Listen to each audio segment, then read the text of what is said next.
Bonjour, c'est Jules Lavie pour Code Source, le podcast d'actualité du Parisien.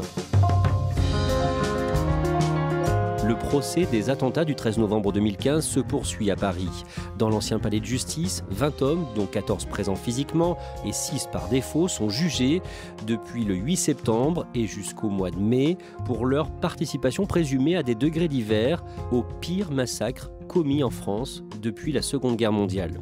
Depuis le 28 septembre, 350 victimes se succèdent à la barre et dans Code Source, nous évoquons une petite partie de ces témoignages, scène de crime par scène de crime.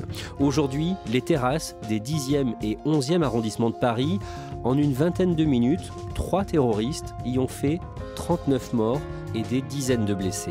Avec nous dans Code Source, Pascal Aigret, Louise Colcombé et Timothée Boutry, journalistes au service police-justice du Parisien. Ils se relaient au Palais de justice de Paris pour couvrir cette audience. Timothée Boutry, à partir du 16 septembre, les policiers qui ont dirigé les constatations des tueries sur les terrasses parisiennes se succèdent devant la cour d'assises spéciale dans l'ordre chronologique des mitraillages. À la barre, un policier raconte ce qu'il a vu en arrivant près du bar Le Carillon et du restaurant Le Petit Cambodge dans le 10e arrondissement, une scène de guerre. Oui, il est encore très marqué, ce policier. Il dit voilà, on est à la crime, on est habitué à des scènes de crime, à voir des corps. Mais là, c'est la sidération, c'est le terme qu'il emploie. Il y a des corps enchevêtrés, une scène de chaos, autant de victimes sur une même scène, c'est impensable. Il dit après, on se met en mode professionnel, mais on est sidéré face à une telle scène de guerre.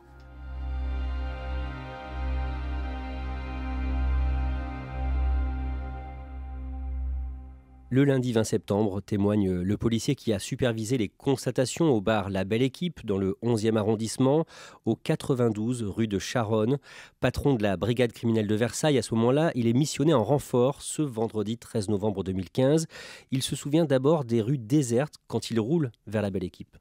Il traverse un Paris complètement vide. On n'entend que le bruit des sirènes des véhicules de secours. Il décide de stationner pas très loin, place Léon Blum, et d'envoyer ce qu'ils appellent des précurseurs, c'est-à-dire lui, ses adjoints, pour essayer de voir un petit peu de quoi ils retournent sur place, pour se partager le travail, savoir comment ils vont faire leurs constatations. Comment est-ce qu'il décrit la scène de la tuerie à l'audience ? Des photos sont projetées ?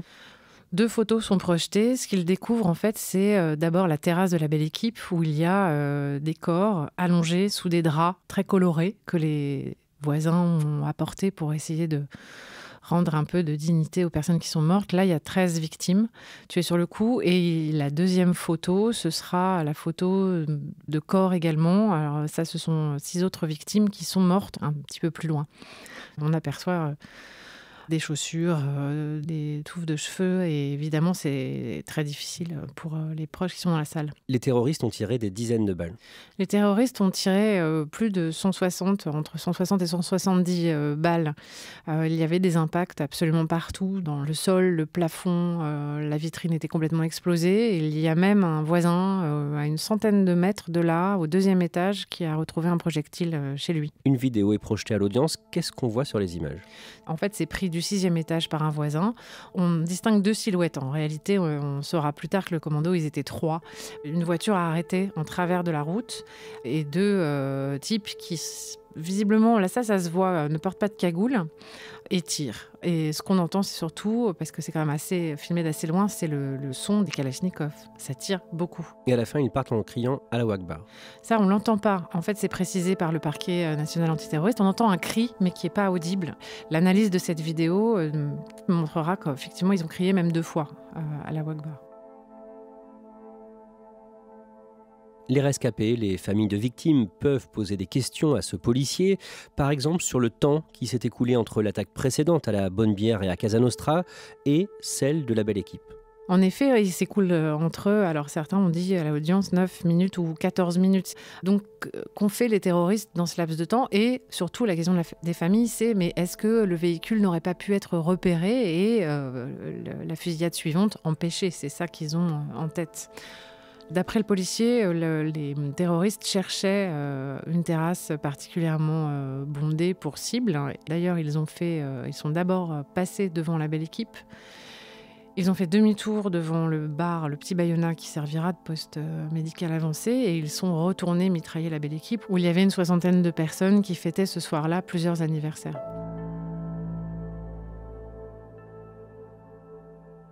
Dans le box, Salah Abdeslam demande une nouvelle fois à prendre la parole.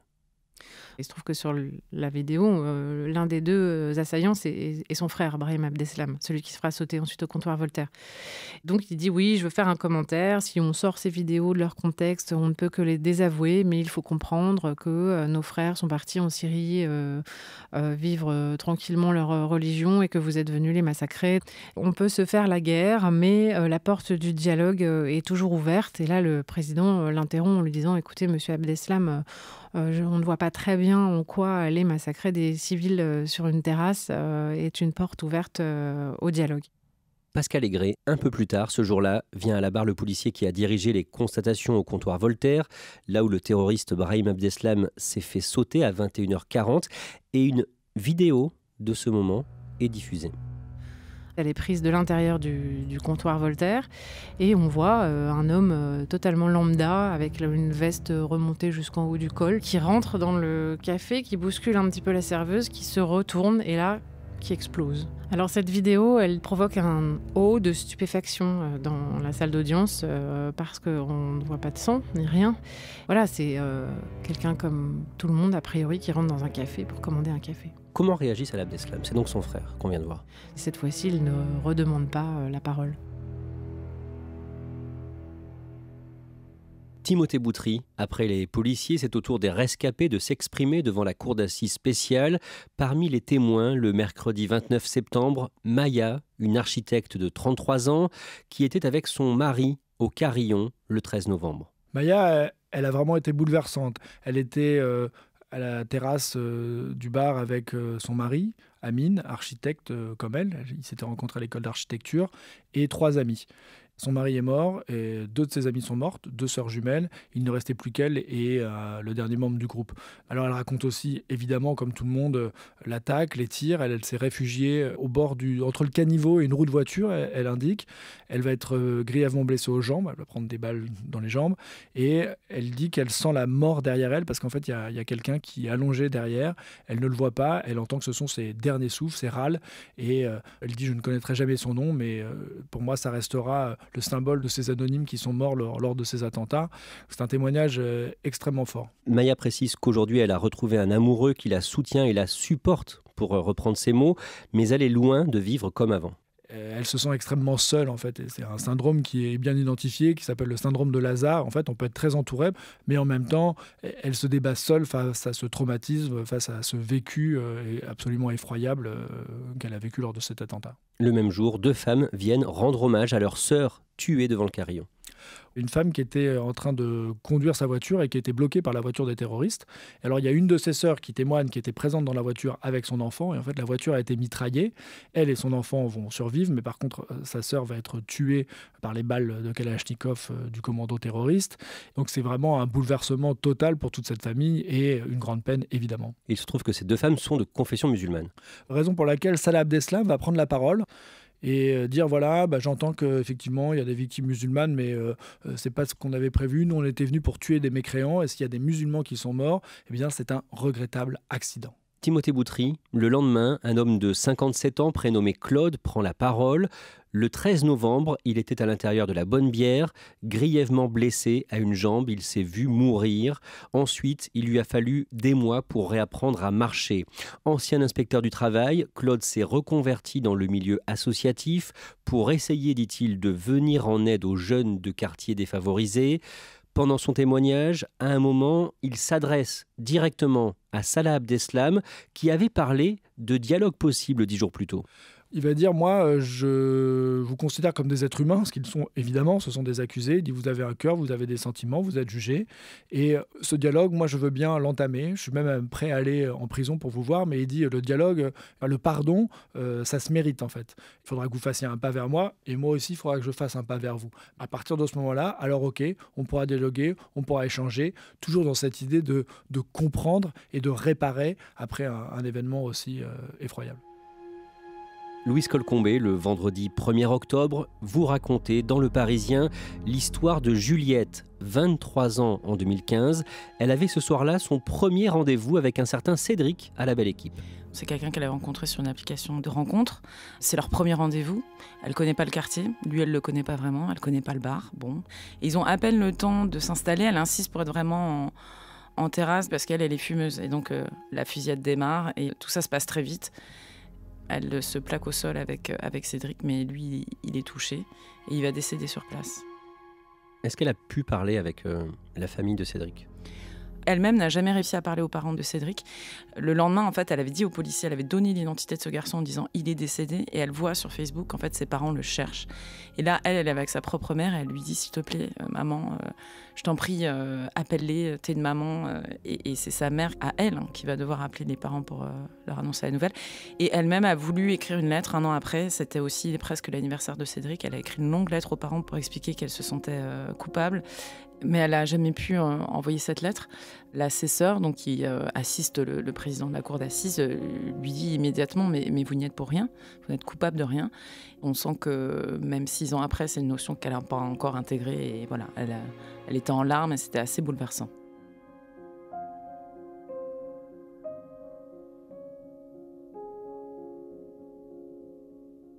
Timothée Boutry, ce soir-là, à la Belle Équipe, il y avait un parfum de fête. Il y avait 2 anniversaires, dont celui de la directrice du bar, Oda Saadi, qui fêtait ses 35 ans. Oui, c'est une femme manifestement rayonnante, solaire, qui avait énormément d'amis. Beaucoup de gens sont venus à la Belle Équipe, c'est la bande de la Belle Équipe. Il y avait aussi les serveurs, les barman qui la connaissaient extrêmement bien. Et lors de cette attaque, Oda est morte, sa sœur aussi. Leur frère qui était présent a survécu, il était derrière le bar. Mais c'est vraiment toute une famille qui a été décimée et c'est extrêmement douloureux ce qu'il racontait là-bas. Et l'une des clientes de la Belle Équipe, Chloé, rend hommage à son ami Ludo qui lui a sauvé la vie. Elle raconte que son copain Ludo s'est mis devant elle, en fait, l'a protégée. Et il dit je le sentais prendre les balles, en fait. Et donc il a pris 3 balles. Il est mort à côté d'elle. Et juste à côté se trouve le frère de Ludo à la barre. Il va rien dire à la cour d'assises, il est juste là, il est présent. Il va l'enlacer par moments. Tous les témoins de cette bande qui vont succéder vont raconter à quel point c'est une partie d'eux-mêmes qui est partie ce soir-là à la Belle Équipe.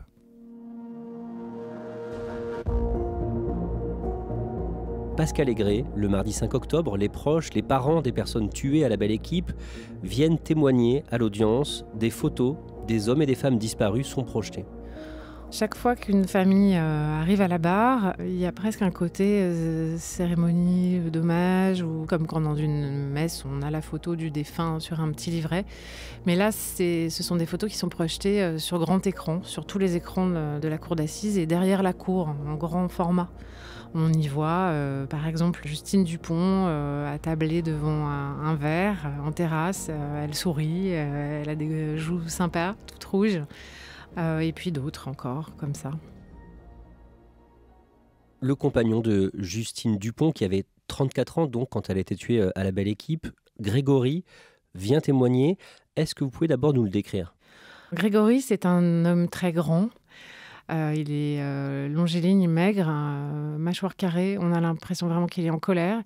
Par-dessus son t-shirt, il a remis un t-shirt noir sur lequel, en fond blanc, apparaît le visage de Justine. Il ressent de la culpabilité. Sa culpabilité, c'est justement de ne pas avoir été sur place auprès de sa compagne pour la protéger. C'est tellement fort pour lui qu'en fait, il s'excuse, mais vraiment en citant le nom des parents, de Justine Dupont, de ses proches, de ses amis, en disant qu'il est désolé de ne pas avoir été là-bas. Il a perdu au total 9 proches à la Belle Équipe, 6 intimes, dont sa compagne Justine, qu'il avait rencontrée justement dans ce bar.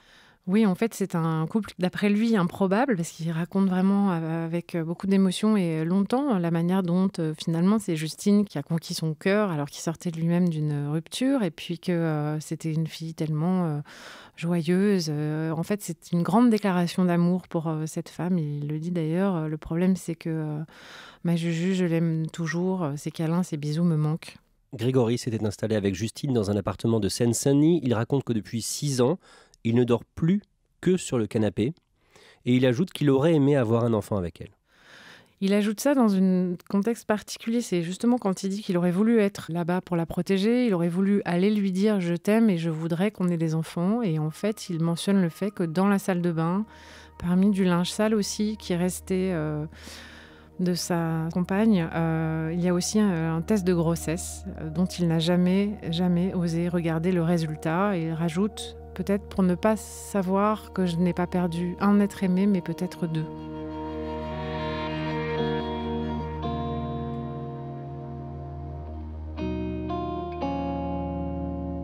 Parmi les témoignages de parents très forts, vous avez aussi raconté dans Le Parisien celui de Nadia Mondéguer, la maman de Lamia, qui elle avait 30 ans.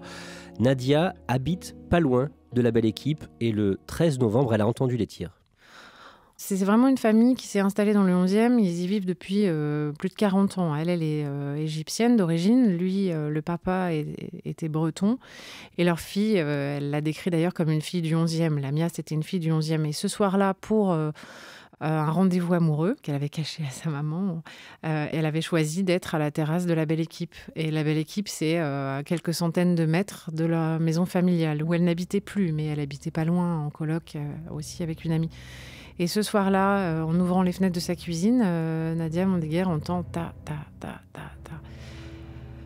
Elle est avec un de ses fils et elle se demande ce qui se passe. Qu'est-ce que c'est encore que ces pétards? C'est un peu étrange, mais elle ne sait pas. Et quand elle l'a su après, que ce sont les balles qui rafalent, comme elle le dit, sa fille, elle a ces mots, elle a dit « je regretterai toute ma vie de ne pas avoir traversé ces quelques centaines de mètres pour aller accompagner ma fille dans ses derniers moments ».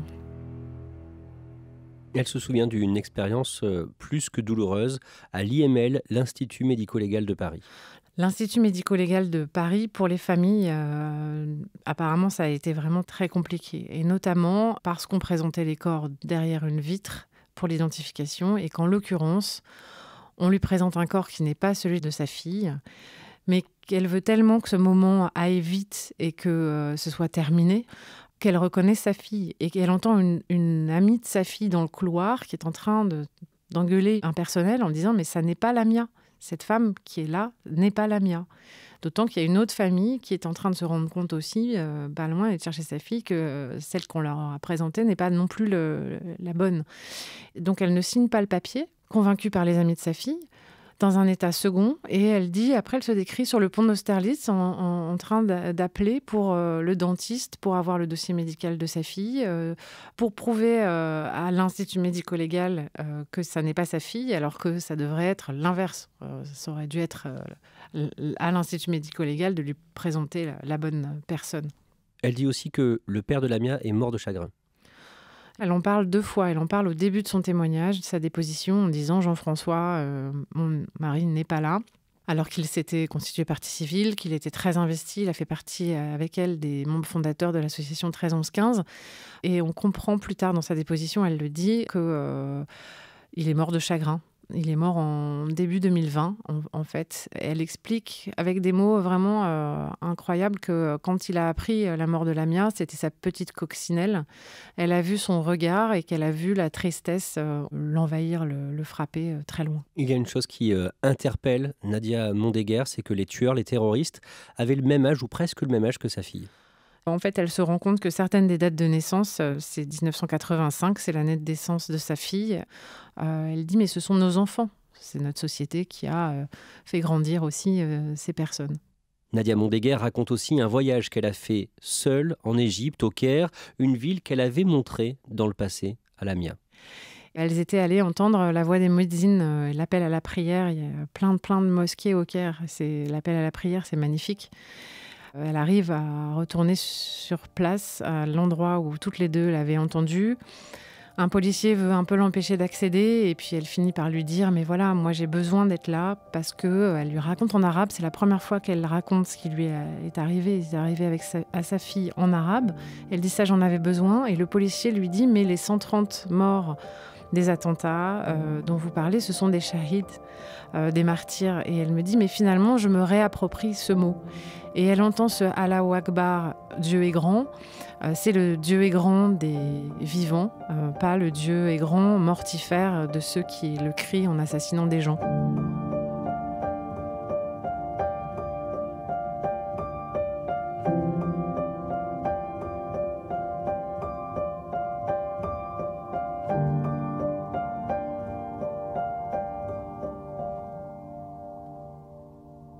Pascal Aigret, tout à l'heure dans ce podcast, vous nous avez raconté ce qu'a vu sur place le policier qui a dirigé les constatations à la Belle Équipe. L'avocate d'une victime lui demande combien de temps le mitraillage a duré. Et ce mitraillage, répond-il, a duré entre 1 et 2 minutes. Louise Colcombé, la cour d'assises spéciale a aussi entendu les parties civiles du comptoir Voltaire où Brahim Abdeslam a fait exploser sa ceinture, occasionnant plusieurs blessés. Le mardi 5 octobre, un logisticien de l'hôpital Saint-Antoine est à la barre et il décrit une scène plus que surprenante. Cet homme s'appelle David Muram, il était ce soir-là en tant que simple citoyen attablé en train de dîner avec un ami quand Brahim Abdeslam arrive et actionne sa ceinture explosive. Et là, en lui, il y a le réflexe d'infirmier, ça c'est sa formation. Il se précipite sur la terrasse pour aider les gens, faire un point de compression, appeler quelqu'un pour soutenir un tel. Enfin, il part au plus pressé. Et il voit cet homme allongé, donc il commence un massage cardiaque. En fait, il arrache les vêtements pour être plus à l'aise et faire ça correctement. Et là, il voit un fil de fil et il comprend que c'est un attentat, il comprend que c'est un kamikaze. Et pour autant, il continue à le masser. Ensuite arrivent les secours. D'ailleurs, il connaît le chef des secours qui lui dit « Mais qu'est-ce que tu fais là ?» Et là, David lui dit « Mais en fait, c'est lui, il s'est fait sauter. Toute la terrasse est évacuée. » Après ça, il avait évidemment très mal vécu la chose. Il s'est rendu compte qu'il avait frôlé la mort parce qu'en fait, la moitié de la ceinture explosive n'avait pas explosé. Donc en fait, en le massant, lui, il aurait pu partir avec. Mais il dit, j'ai aucun regret. Pour moi, c'était un blessé. Et il dit, la règle à l'époque sur la voie publique, c'est tant que les secours ne sont pas là, on masse. Il a risqué sa vie pour soigner cet homme. Il a dit kamikaze ou pas, c'était un blessé, point. Et j'ai fait mon boulot.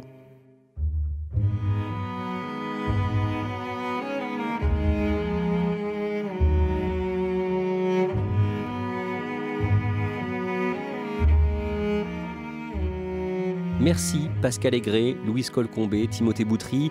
Je rappelle que vous êtes journaliste au service police-justice du Parisien. Vos articles sont à retrouver sur leparisien.fr et nous allons bien sûr continuer à raconter le procès du 13 novembre dans Code Source à travers nos podcasts. Dans le prochain, on évoquera les témoignages des rescapés et des parents de victimes du Bataclan. Cet épisode de Code Source a été produit par Sarah Amni et Thibault Lambert. Réalisation, Julien Moncouquiol. Si vous aimez Code Source, n'oubliez pas de vous abonner, de nous laisser des petites étoiles ou un commentaire sur votre application préférée. Et puis, vous pouvez aussi nous écrire directement, on vous répondra. codesource@leparisien.fr.